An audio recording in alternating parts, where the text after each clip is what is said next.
Hello students, welcome to all of you my YouTube channel medical education by Ankit. तो आज के हम video में देखने वाले हैं contribution of various scientist in development of microbiology. ठीक है, तो अपन वीडियो से पहले टॉपिक को समझते हैं कि टॉपिक क्या कहता है। टॉपिक ये कहता है कि contribution of various scientist. Contribution का मतलब क्या होता है कि क्या क्या कंट्रीब्यूशन है, जैसे कि कोई भी साइंटिस्ट का क्या योगदान रहा है, किस चीज़ पे क्या उन्होंने स्टडी किया, उसको हम कंट्रीब्यूशन कहते हैं। ठीक है, तो यहाँ पे इस आज के लेक्चर में ये देखेंगे कि कौन से साइंटिस्ट का क्या क्या कंट्रीब्यूशन रहा है, किस चीज़ पे कौन साइंटिस्ट ने क्या क्या स्टडी किया, तो उसके बारे में हम देखने वाले हैं एक एक करके। तो आज हम देखने वाले हैं लुईस पैस्चर का क्या कंट्रीब्यूशन रहा है माइक्रोबायोलॉजी को डेवलप करने में या आगे बढ़ाने में। ठीक है, तो उसको हम देखने वाले हैं। सबसे पहले देखते हैं Louis Pasteur is a French chemist and microbiologist. ठीक है, ये फ्रांस के केमिस्ट और माइक्रोबायोलॉजिस्ट है जो कि माइक्रोबायोलॉजी के डेवलपमेंट में बहुत इन्होंने काम किया, कंट्रीब्यूशन दिया और स्टडी किया कुछ कुछ चीज़ों पे। उसके बारे में हम देखने वाले हैं, तो वीडियो के लास्ट तक जरूर आप बने रहिएगा। फर्स्ट पॉइंट है the basic principle and technique of the microbiology where evolve the Louis Pasteur during the research work on origin of microbes. ठीक है, क्या है यहाँ पे माइक्रोस। माइक्रोस मतलब क्या होता है कि कुछ भी हो सकता है, जैसे कि माइक्रो ऑर्गेनिज्म, बैक्टीरिया भी हो सकता है, वायरस भी हो सकता है, पैरासाइट भी हो सकता है और फंगाई भी हो सकता है। ठीक है, तो उसके ओरिजिन के बारे में इन्होंने पहला कंट्रीब्यूशन दिया है।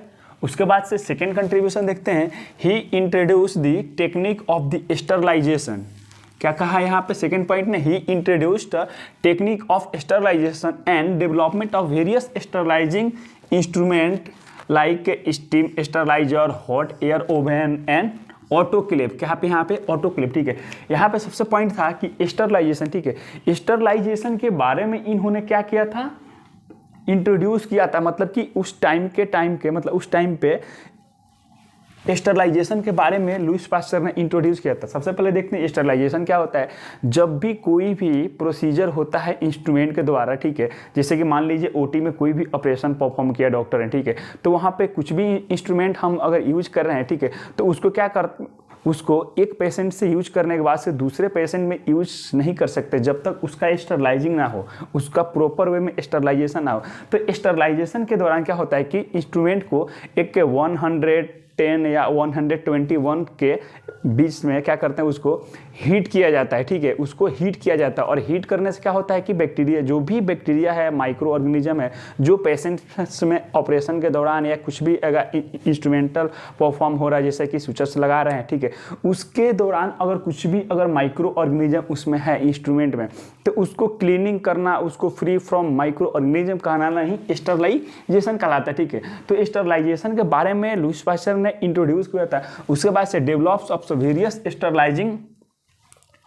स्टरलाइजिंग इंस्ट्रूमेंट लाइक कि steam sterilization, hot air oven हो गया और ऑटोक्लेव हो गया। ये एक तरह का टेक्निक है। ये क्या है, एक तरह का टेक्निक है, अलग अलग टेक्निक है उसके स्टरलाइजिंग करने के लिए और फ्री फ्रॉम माइक्रो ऑर्गेनिज्म को क्या करना है कि रिमूव करना है या उसको किल्ड करना है। माने तो उसको क्या करना है, इंस्ट्रूमेंट से किल करना है, ताकि वही जो इंस्ट्रूमेंट है, कुछ भी अगर सीजर्स हो गया या कुछ भी जो भी ऑपरेशन में इंस्ट्रूमेंट यूज होते हैं, तो उसको दूसरे पेशेंट पे हम यूज कर सके, उसके लिए स्टरलाइजिंग जरूरी है for the prevent from cross infection.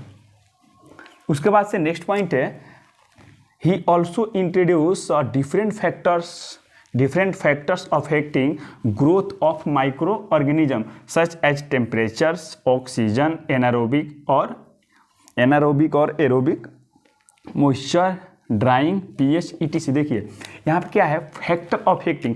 Factor of heating का मतलब आप पहले समझिए। ठीक है, फैक्टर ऑफ हीटिंग का मतलब ये होता है कि कोई भी ऐसा बाहर से फैक्टर्स जो कि उसको अफेक्ट करे, जैसे कि मान लीजिए कि क्या कर रहा है, ग्रोथ ऑफ माइक्रो ऑर्गेनिज्म क्या करता है, ग्रोथ करता है, ठीक है, अपना वो सूटेबल कल्चर में। ठीक है, तो यहाँ पे सच एग्जाम्पल के लिए temperature, oxygen, moisture, drawing, pH और ईटीसी। ठीक है, ये एक ऐसा फैक्टर है जो कि माइक्रो ऑर्गेनिज्म को ग्रोथ करने के लिए क्या करता है, वो अफेक्ट करता है, मतलब कि उसको अल्टर करता है या डिस्टर्ब करता है, या तो उसको कम कर सकता है या तो उसको ज़्यादा कर सकता है। तो उसके एग्जाम्पल के लिए क्या है, एनारोबिक एंड एनारोबिक। ठीक है, एरोबिक और एनारोबिक।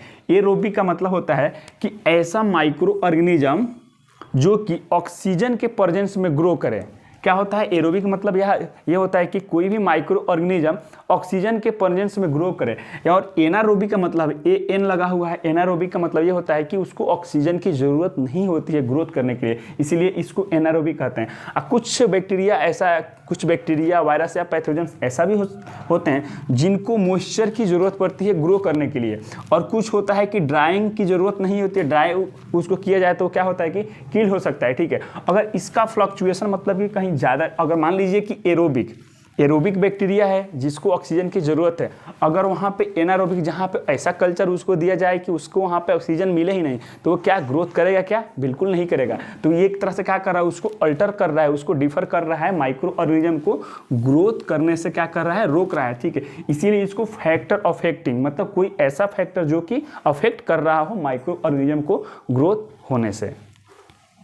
देन नेक्स्ट पॉइंट है he study various disease such as anthrax, chicken pox, cholera and rabies, ठीक है। इन्होंने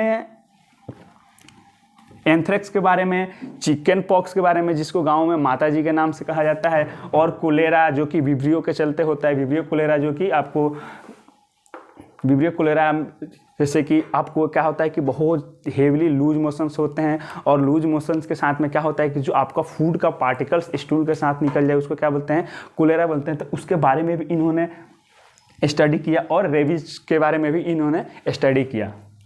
नेक्स्ट पॉइंट है fourth point, he discovered process of attenuated and live attenuated vaccine, ठीक है। इन्होंने वैक्सीन के बारे में भी कुछ खोज की, डिस्कवरी किया, जैसे कि लाइव वैक्सीन होता है, डेड वैक्सीन होता है, हाफ डेड वैक्सीन होता है, तो उसके बारे में भी इन्होंने क्या किया, डिस्कवर किया। नेक्स्ट पॉइंट है ही इंट्रोड्यूस वेरियस एंटीसेप्टिक टेक्निक, ठीक है।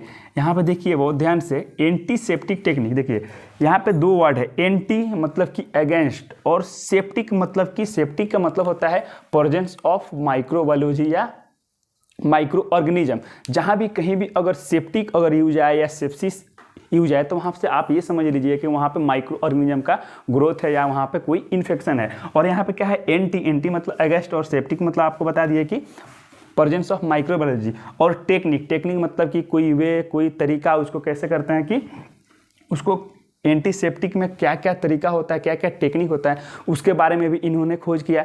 फॉर एग्जाम्पल कि अभी स्टरलाइजेशन आपको बताया, स्टरलाइजेशन बताया, फिर उसके बाद अभी जब हम नेक्स्ट का वीडियो देखेंगे तो स्टरलाइजेशन के बारे में और डिसइंफेक्शन के बारे में पूरा प्रॉपर वे में हम वीडियो करके देखेंगे, ठीक है।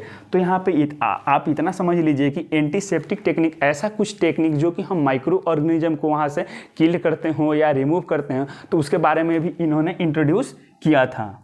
नेक्स्ट पॉइंट है six point, he proved all form of life such as microbes, ठीक है। ये माइक्रोब्स कैसे ग्रो कर रहा है और कैसे मल्टीप्लिकेशन, मतलब कि एक बैक्टीरिया है तो दूसरे बैक्टीरिया 4 कैसे अपने आप की जनसंख्या में कैसे वृद्धि कर रहा है और कैसे ह्यूमन बॉडी को अफेक्ट कर रहा है, उसके बारे में इन्होंने लुईस पास्चर ने पूरा कंट्रीब्यूशन दिया था।